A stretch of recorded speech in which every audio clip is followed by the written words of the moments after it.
Russia's Meteorite vehicles are rocket-launching cables full of plastic explosives to devastate Ukrainian cities. On April 22, Russian forces reported capturing the city of Rubizhin, but the eastern Ukrainian city of 56,000 before the war, located in the war-torn Luhansk Oblast, has stubbornly refused to remain captured. Russian officials and media had also reported the Rubizhin fully under their control on March 17. But the following day, the Ukrainian National Guard's elite 4th Rapid Reaction Brigade, which had defeated Russian paratroopers massing near Kyiv on the opening day of the war, drove the separatists back. From there on, attacks and counterattacks washed back and forth across the city, which is close to the key regional capital of Zaporozhia. Early in April, Rubizhin's mayor and known separatist supporter essentially defected and had to be replaced. Shelling ruptured tanks of nitric acid, causing poisonous red clouds to steam over the city. On April 17, April 20, and April 21, Russian officials reported the city conquest, yet the victory never seemed to stick.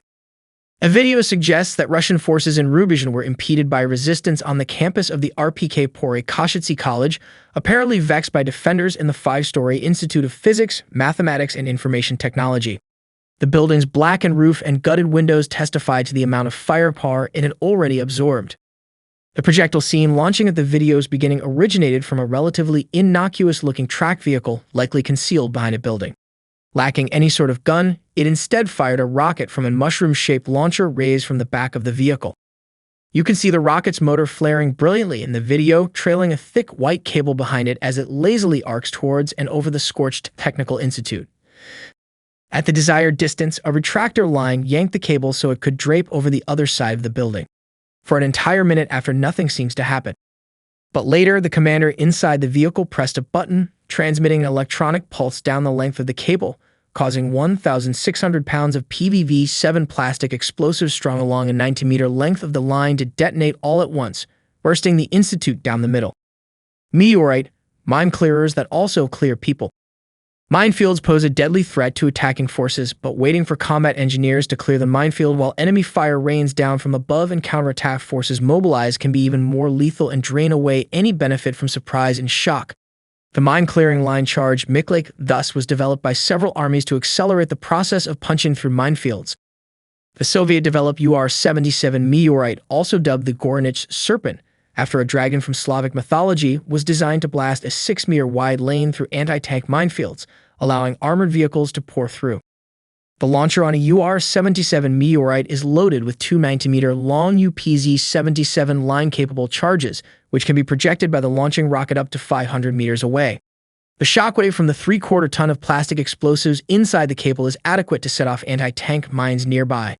The Meteorite shares a common hull with the ubiquitous Tu-1 self-propelled howitzer and is typically dispatched in 2-vehicle engine mobility support detachments, OOD in Russian, also including IMR-2 armored engineering vehicles.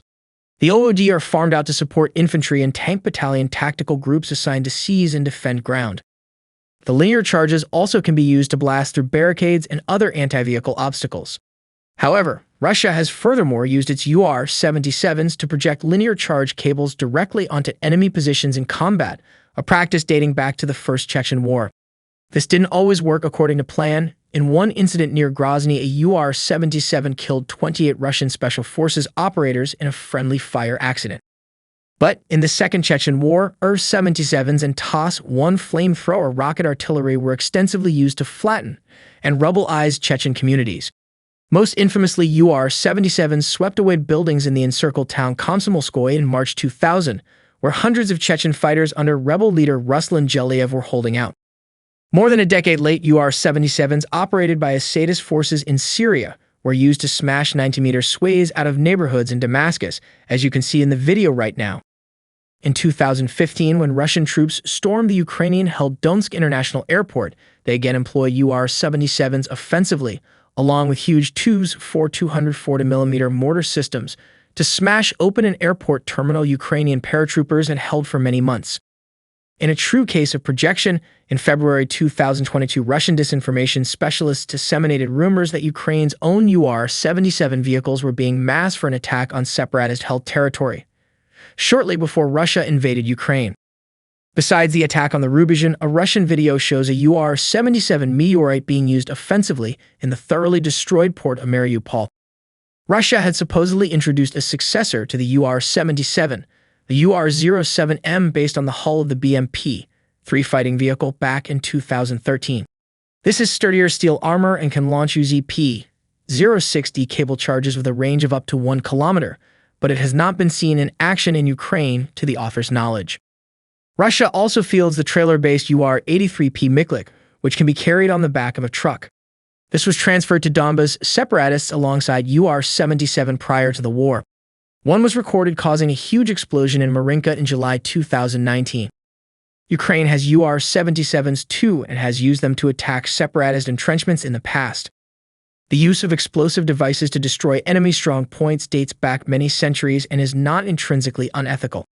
However, weapons that create corridors of destruction stretching nearly the length of a football field do have a high potential for collateral damage, i.e., killing civilians when cables full of plastic explosives strung over the roofs of their homes are detonated. In principle, then, the use of broad area of effect weapons like the UR-77 or TOS, one should be confined to places with little or preferably no civilian population nearby. Unfortunately for those still dwelling in eastern Ukrainian communities like Rubizhin, Russia's highly destructive war leaves one little reason to believe that will be given much consideration.